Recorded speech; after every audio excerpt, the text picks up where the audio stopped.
Boa tarde, meus irmãos. Sejam todos bem-vindos mais uma vez, virtualmente, a esta casa de oração. Hoje estaremos estudando a lição 51 da obra Fonte Viva, escrito por Chico, orientado por Emmanuel. 51 que já deixou para nós da doutrina espírita de ser uma boa ideia há muito tempo. Mas antes que iniciemos esse estudo, eu gostaria de convidá-los a voltar um pouco algumas semanas atrás, quando nós vimos a lição 43, porque nós veremos em seguida que ambos esses capítulos eles estão interligados, né? Então, o 43 era linguagem, o título era linguagem, e tínhamos uma frase: linguagem sã e irrepreensível para que o adversário se envergonhe, não tendo nenhum mal que dizer de nós. E temos algumas frases aqui que nos chamam muita atenção. Pela linguagem o homem ajuda-se ou desajuda, tá? Tenhamos a precisa coragem de eliminar por nós mesmos os raios dos nossos sentimentos e desejos descontrolados. Pela nossa manifestação mal conduzida para com os erros dos outros, afastamos a verdade de nós.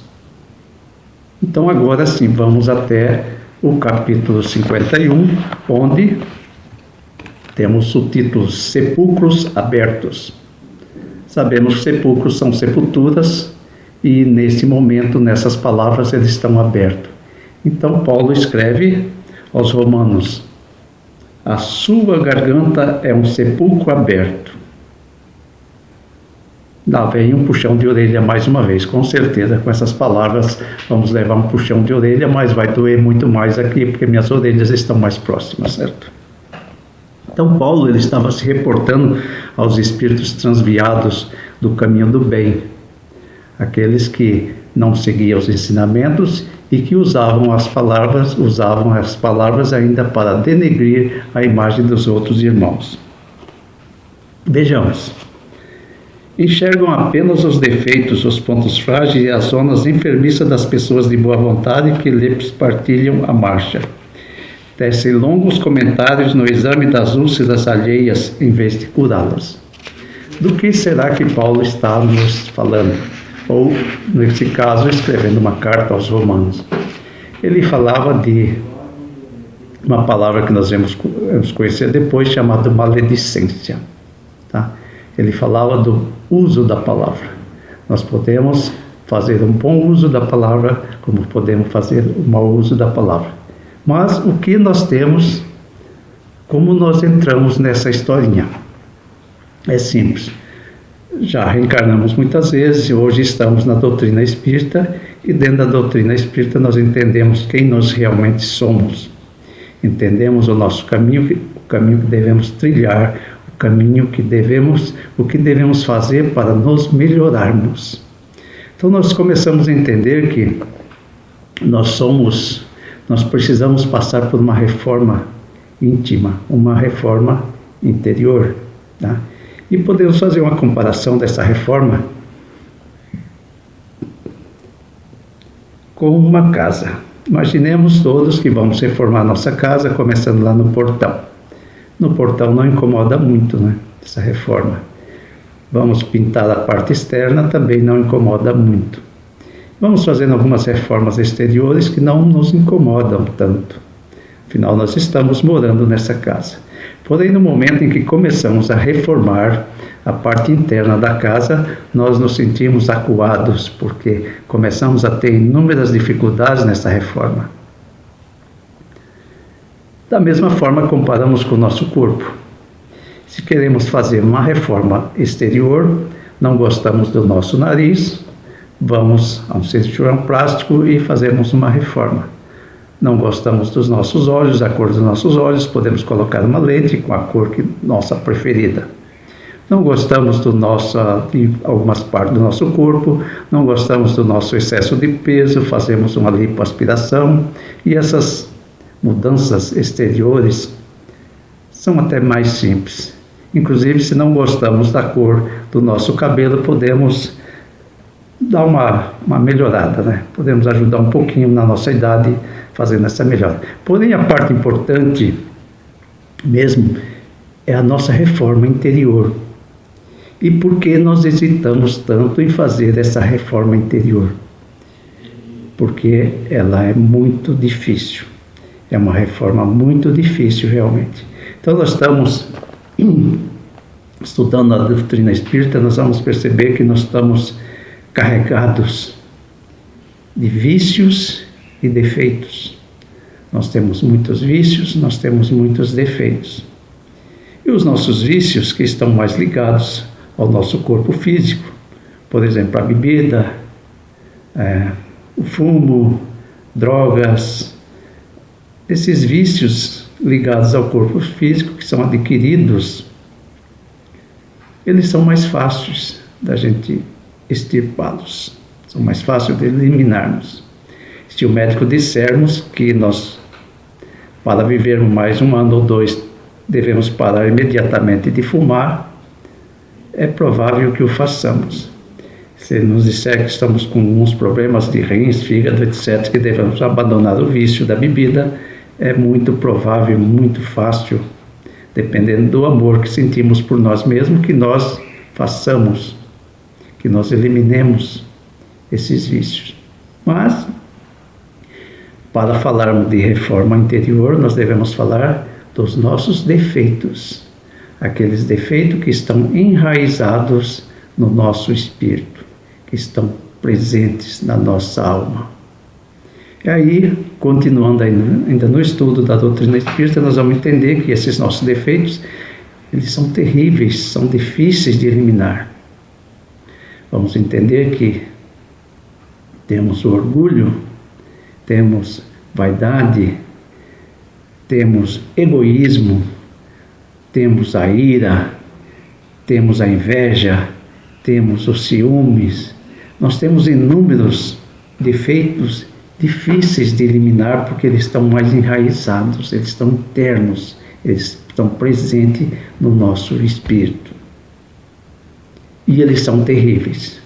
Relembrando ainda uma semana anterior, quando nós falamos do egoísmo, nós vimos que o egoísmo é talvez a maior chaga da humanidade. Tá? O egoísmo, ele acaba com tudo. Esse egoísmo, essa necessidade do tudo é meu, tudo sou eu, tá? Faz com que esqueçamos os nossos irmãos. Irmã Dulce, também relembrando há 2 semanas anteriores, disse: não existe miséria, existe falta de amor, tá? Onde existe amor, não existe miséria. E, com certeza, onde não existe amor, existe o egoísmo.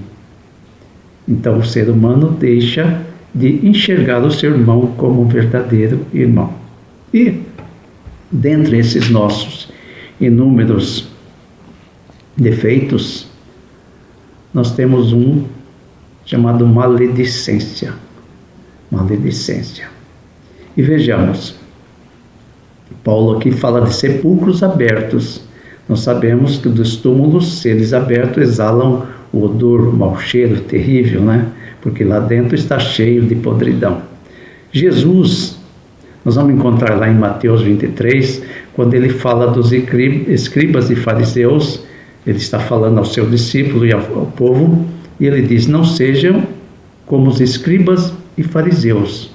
Eles pregam o reino do céu, mas nem eles mesmos conseguem entrar lá. Eles pegam cargas pesadas, fazem cargas pesadas, mas não colocam nos seus próprios ombros, não movem um dedo. Eles colocam nos ombros dos outros irmãos para que eles carreguem. Eles fazem as esmolas, sempre olhando para ver se os outros estão vendo ele fazer. Então não sejam como os escribas e fariseus, porque eles são iguais a túmulos caiados. Por fora estão pintadinhos, estão bonitinhos, e por dentro estão cheios de ossos, cheios de podridão. Isso, numa linguagem mais moderna, diríamos assim: por fora, bela viola, por dentro pão bolorento. E a maledicência, ela é um vício e ela é um defeito. Depende. Se a maledicência for adquirida com a nossa convivência no dia a dia, imaginemos que gostamos de viver numa comunidade cheia de mexericos de fofoca e daí a um tempo estamos contaminados, estamos também nós praticando essa maledicência. Então, nesse caso foi um vício adquirido. Porém, se a maledicência vier interna a nós, já está própria, nós nem sabemos de onde surgiu a nossa necessidade de falarmos do nosso irmão e de não falarmos coisas boas. Já ouvimos também nas palavras de Jesus que se os seus olhos é motivo de escândalo, arranca-os. É melhor que chegueis ao reino dos céus cegos seus olhos do que com toda essa sua carga. Se o seu braço é motivo de escândalo, arranca-o.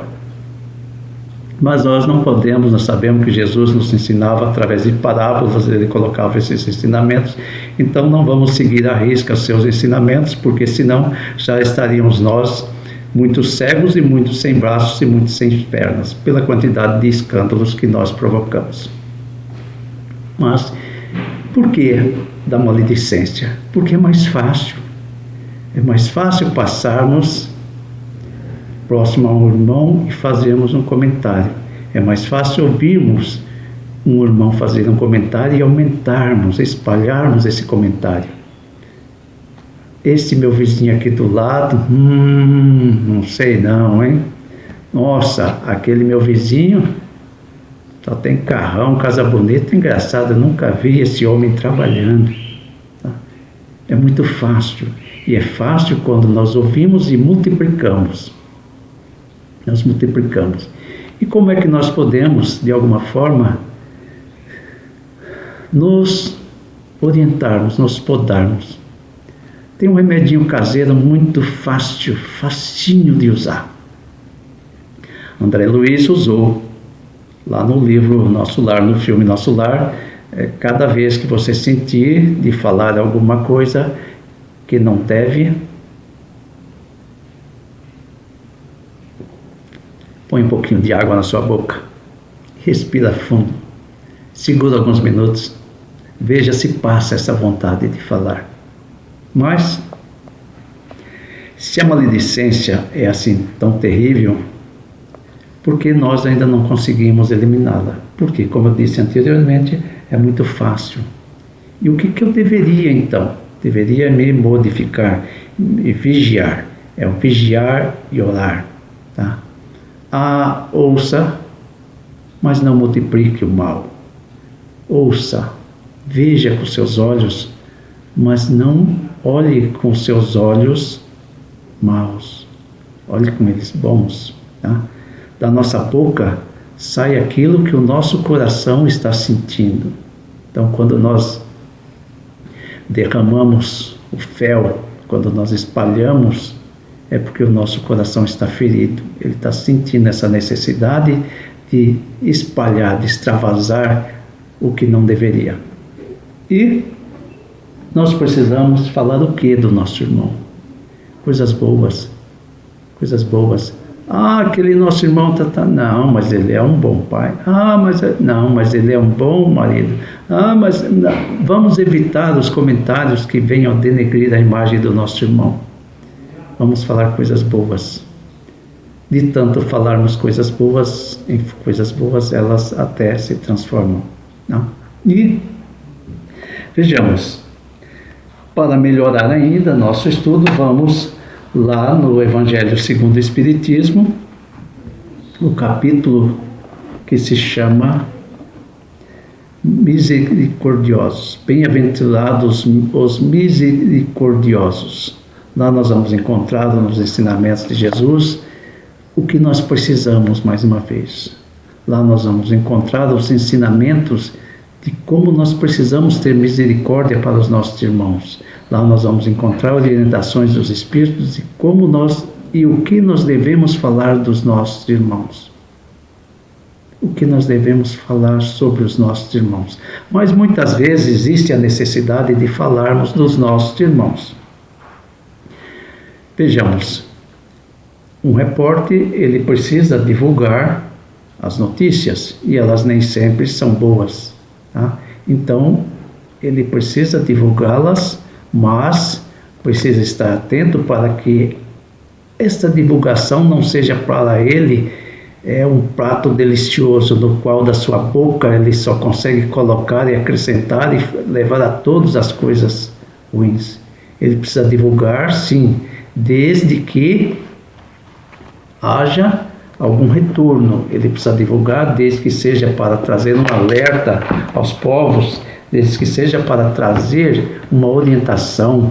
Nós podemos também usar o nosso irmão nas coisas que nós observamos no nosso irmão como ensinamento para nós mesmos, para não cometermos os mesmos erros, tá?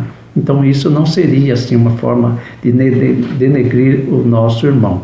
Ver, observar, não cometer os mesmos erros. E o Livro dos Espíritos nos traz mais uma vez a orientação sobre o assunto. Temos aqui duas questões. A questão 903.